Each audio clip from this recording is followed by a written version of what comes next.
Untuk tahu bahwa dia siap dengan jawabannya itu sebetulnya simpel. Begitu ditanya, dia bisa memberikan yang namanya direct answer atau enggak. Jawaban langsung apa enggak. Ini kan jawabannya, apakah Anda akan membuat pengadilan HAM? Jawabannya simpel untuk close ended. Artinya ya, tidak. Gitu. Tapi kan tidak jawab.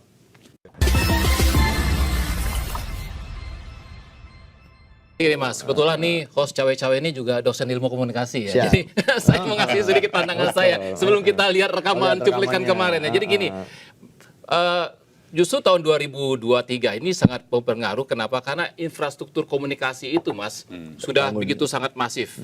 Ya masyarakat pedesaan, akses internet, smartphone mereka punya. Dan ada behavior satu lagi, orang biasanya suka nonton konten itu dari media sosial, YouTube, TikTok. Nah jadi orang-orang yang kita jangan anggap remeh yang di pedesaan ini, mereka juga lihat smartphone, lihat TikTok dan sebagainya. Nanti mereka itu juga ada istilahnya FOMO ya. Yes. Fear of missing out. Takut tinggalan. Nah, mereka nonton ini kemudian nanti akan apa? Menjadi opinion leader di situ. Iya. Ada teorinya tuh, Mas. Gak apa ya sebutin teorinya ya? Gak apa-apa. Orang cara saya, masa nggak boleh. Cuman kemarin di debat. Masa kita cawe-cawe? Saya nggak bisa bilang gitu kan gitu. Tapi jangan di debat. Masa Namanya kita cawe-cawe? two stage flow. Two stage flow itu orang cenderung menanyakan. Misalnya kalau di satu desa nanya, Mas Seno, itu pilih siapa nanti? Atau dia mempengaruhi orang ini. Wah, lu lihat debat nggak kemarin itu? Begini. Jadi informasi itu lebih terdistribusi sekarang. Karena itu karena internet, ya smartphone juga banyak. Saya waktu pernah ke luar kota, di pinggiran itu makan di warung, ibu-ibunya kenceng banget nontonnya YouTube. Di warkop bahas pilpres semua loh hari ini. Iya, begitu ya. Oke. Iya, di warkop loh. Jangan ditanggapin, Mas. Jangan ditanggapin. Mas mendingan nanggapin ya. Kita putar dulu ya rekaman. Ini rekaman debat Selasa malam. Ya, kita lihat. Calon Presiden nomor urut 2 untuk menanggapi jawaban calon Presiden nomor urut 1, waktunya 1 menit dimulai dari sekarang. Mas Anies.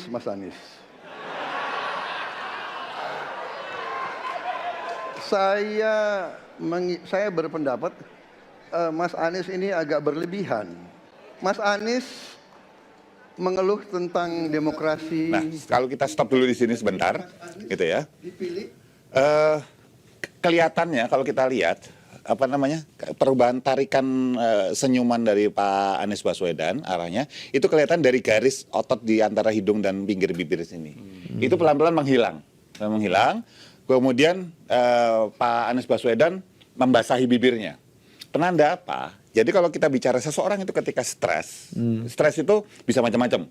Biasanya ketika kondisi yang tadi membasahi bibir seperti itu hubungannya dengan seseorang itu menutupi sesuatu atau menyimpan sesuatu yang belum dikeluarkan atau tidak merasa nyaman.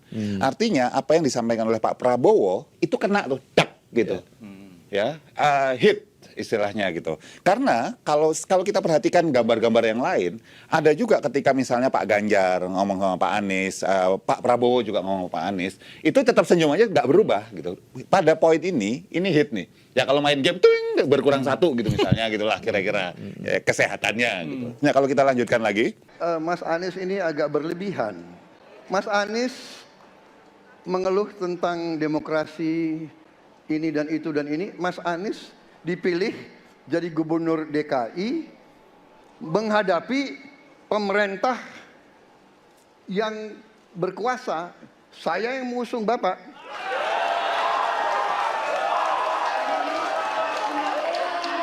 Kalau demokrasi kita tidak berjalan, tidak mungkin Anda jadi gubernur.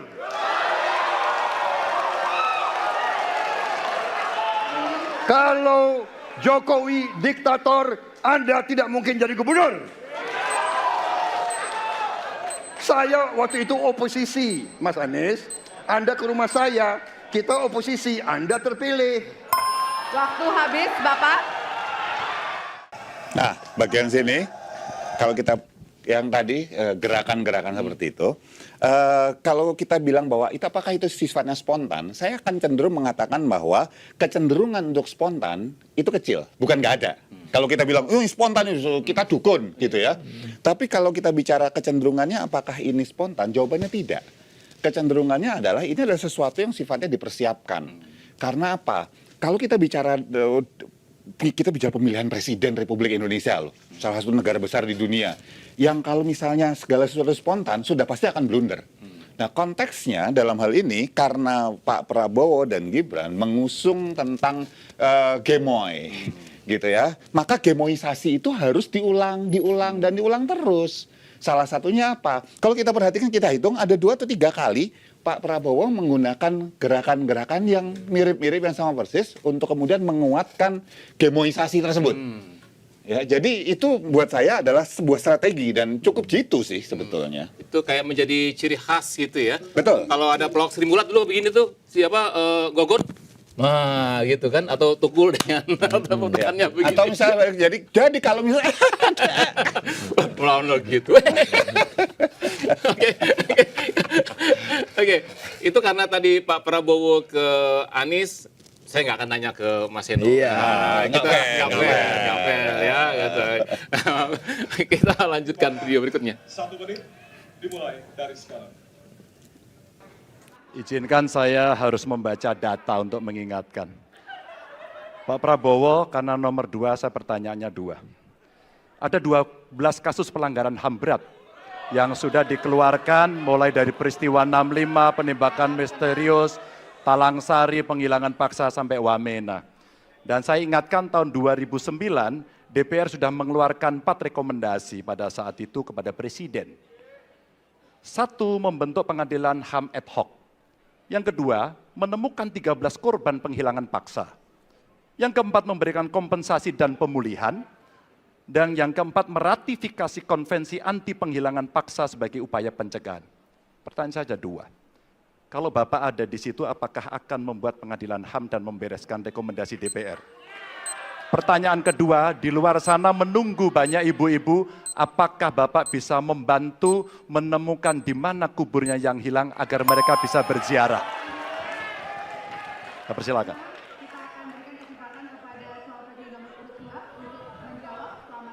Waktunya dari sekarang. Pak Ganjar tadi justru Anda sebut tahun 2009 kan? Ya. Jadi sekian tahun yang lalu kan? Betul. Dan masalah ini ditangani justru oleh wakil presiden Anda. Ya. Ya. Jadi apalagi mau ditanya kepada saya? Saya sudah menjawab berkali-kali, ada rekam digitalnya. Saya sudah jawab berkali-kali. Tiap 5 tahun kalau polling saya naik, ditanya lagi soal itu.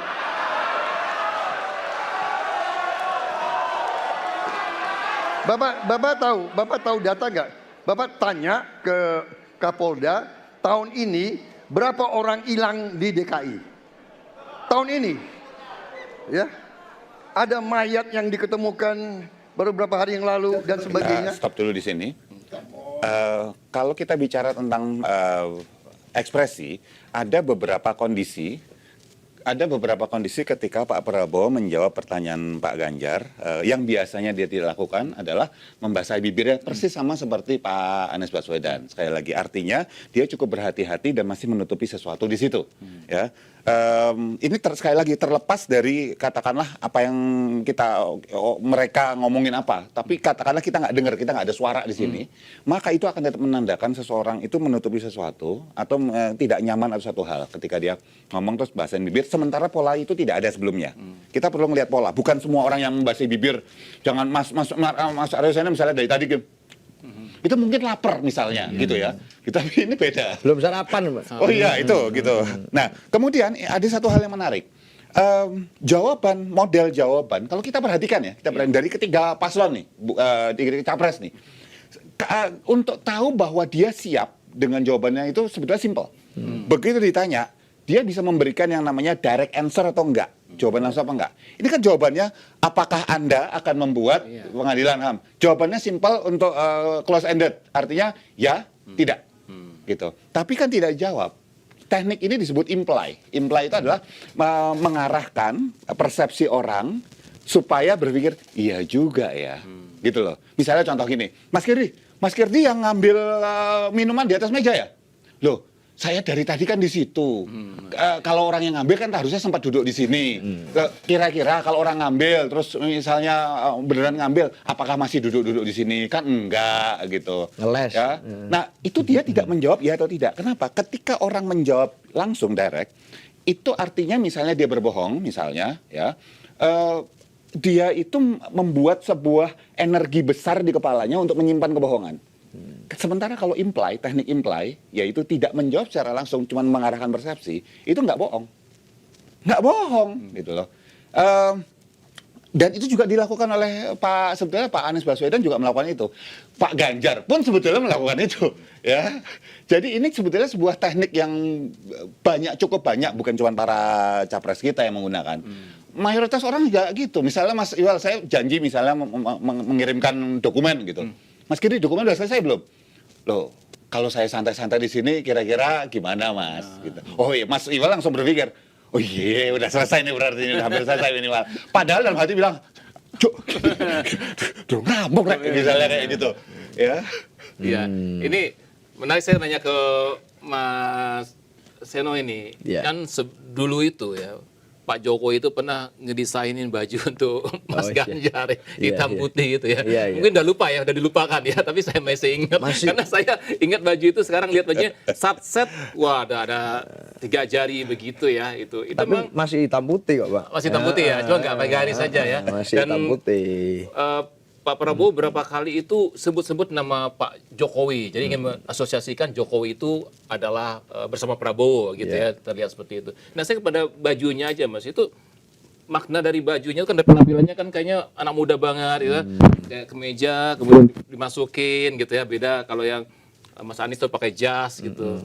Gimana, Mas? Ya Pak Ganjar tetap pada spirit menjadi dirinya sendiri. Jadi pakai baju kemeja itu ya dirinya Pak Ganjar. Waktu jadi gubernur ya begitu, jadi anggota DPR juga begitu. Maka Pak Ganjar nyaman pakai baju putih atau pakai baju hitam. Ya udah, berangkat debat pakai baju itu. Nah, semua tim pendukung putih hitam. Hari ini saya pakai hitam. Jadi biasa aja, kita merasa putih hitam itu warna yang tegas, karena kalau nggak putih ya hitam. Itu artinya kalau iya ya bilang iya, kalau enggak ya bilang nggak perlu ngeles-ngeles gitu. Apalagi di kasus isu yang sifatnya sangat sensitif loh, bicara tentang tadi Pak Prabowo menyinggung tentang ada mayat hilang di Jakarta, lalu come on Pak Ganjar, saya nggak ngerti apa maksudnya gitu, meremehkan penghilangan itu atau bagaimana gitu, nggak ngerti saya. Tapi ya pasti harus ada elaborasi lebih lanjut. Ini kan isu yang super serius, beda kasusnya dengan isu-isu lain misalnya yang tidak terkait dengan nyawa, tapi berkaitan dengan nyawa ini saya rasa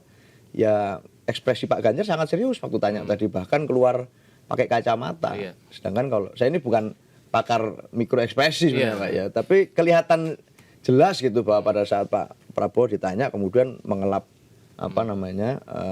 kepala gitu. Ada perasaan tersudutkan mungkin gitu ya, yang kemudian dijawab dengan kemon itu tadi. Nah, maka saya rasa kalau Pak Prabowo berkali-kali menyebut nama Pak Jokowi, sebenarnya yang kita ingin wakili itu bukan Pak Jokowi hegemoni tokoh sekali lagi.